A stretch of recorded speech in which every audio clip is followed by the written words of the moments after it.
Bonsoir. Ça y est, on y est enfin, la deuxième édition de la Fête de la Danse. Cela faisait quand même 6 ans qu'on attendait.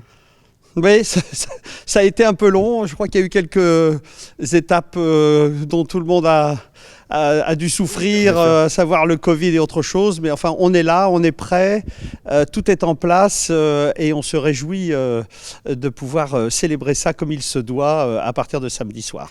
Quel devrait être l'esprit, l'âme de cette Fête de la Danse ? Je crois que l'essentiel, c'est même l'origine de cette fête de la danse, c'est de donner la place au spectateur, que le spectateur devienne acteur et qu'on lui offre la possibilité de se faire plaisir, de danser, de se mouvoir, d'être en relation avec la musique, d'être en relation avec les artistes. Mais enfin, les vrais acteurs de cette fête de la danse, c'est au public qu'on l'offre et c'est le public qui fera de cette fête ce qu'elle doit être, c'est-à-dire un grand partage, un moment festif, convivial, sympathique, réunissant tous les âges et permettant à tout le monde de se frotter à la possibilité de se laisser aller à danser sous toutes les formes. De se mouvoir comme ça. Ça va être 24 heures de show du samedi midi jusqu'au dimanche midi. Mettez-nous l'eau à la bouche. Que va-t-il se passer ?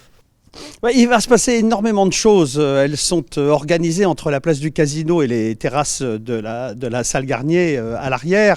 Il y aura évidemment des orchestres qui seront présents pour vous faire danser. Il y aura ce fameux marathon de la danse où on va avoir une vingtaine de couples qui se sont inscrits pour danser pendant 12 heures non-stop avec certains moments des épreuves qui vont permettre de les éliminer petit à petit en espérant que tout le monde arrive à tenir les 12 heures, mais ça n'est pas du tout sûr. Il va y avoir évidemment des présentations de danse du monde, que ce soit des danses tahitiennes, des danses africaines, du boogie-woogie. Il va y avoir évidemment de la danse espagnole avec un très bel ensemble de danseurs de danse espagnole. Il va y avoir du hip-hop avec Hervé Koubi qui va faire une démonstration assez exceptionnelle et qui, à chaque fois, quand les artistes professionnels seront présents, ils seront en contact avec le public et ils échangeront avec le public sous la forme d'ateliers ou toute autre forme. Il y aura Marion Crampeux qui est cette merveilleuse danseuse de pole dance qui sera présente et qui fera une nouvelle présentation avec un collègue à elle et qui présentera un pas de deux sur une barre de pole dance qui est assez rare. Et puis bien sûr il y aura les ballets de Monte-Carlo, il y aura les ballets de Monte-Carlo avec Antonio Castrignano qui avait mis le feu à la place du Casino, mais cette année on commencera avec Goran Bregovic et son ensemble des mariages et des enterrements.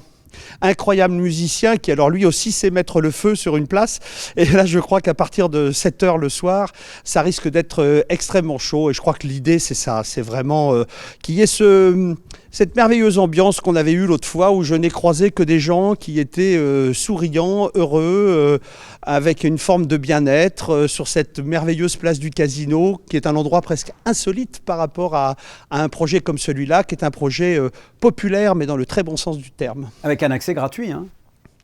Accès gratuit, on peut se restaurer sur place.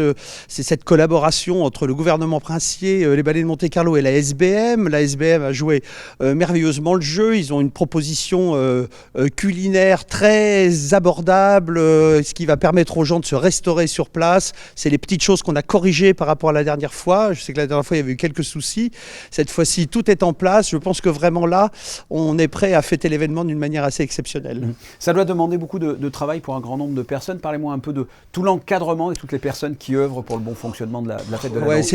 C'est assez gigantesque. D'abord, il y a 250 artistes qui vont être présents entre les musiciens et les danseurs professionnels. Il y a évidemment toute l'équipe des ballets de Monte-Carlo qui a fait un travail... Je tire mon chapeau surtout à Josu Zabala et à Liliane Lamblay qui ont vraiment œuvré pour réunir toutes ces structures amateurs, autonomes qui seront présentes. Et puis évidemment tous les gens de la SBM qui ont fait un travail formidable, le gouvernement aussi, parce que pour la sécurité, pour mettre tout ça en place, c'était énormément de travail. Il faut construire toutes ces scènes, il faut venir tous ces musiciens. Donc oui, c'est une énorme organisation, mais je crois que c'est ce qu'il faut pour faire un événement de cette importance et de cette qualité-là. Oui, en plus, j'imagine que vous n'y êtes pas pris la veille pour le lendemain. Hein. Non, je vous avoue même que cette fête était prête déjà pour la faire en 2020, mais les événements étaient ce qu'ils étaient. Et donc, on était relativement préparés. Il a fallu tout réajuster et tout réorganiser. Il y a évidemment des choses auxquelles on n'avait pas pensé. La rénovation du Café de Paris qui nous a obligés un peu à repenser les choses.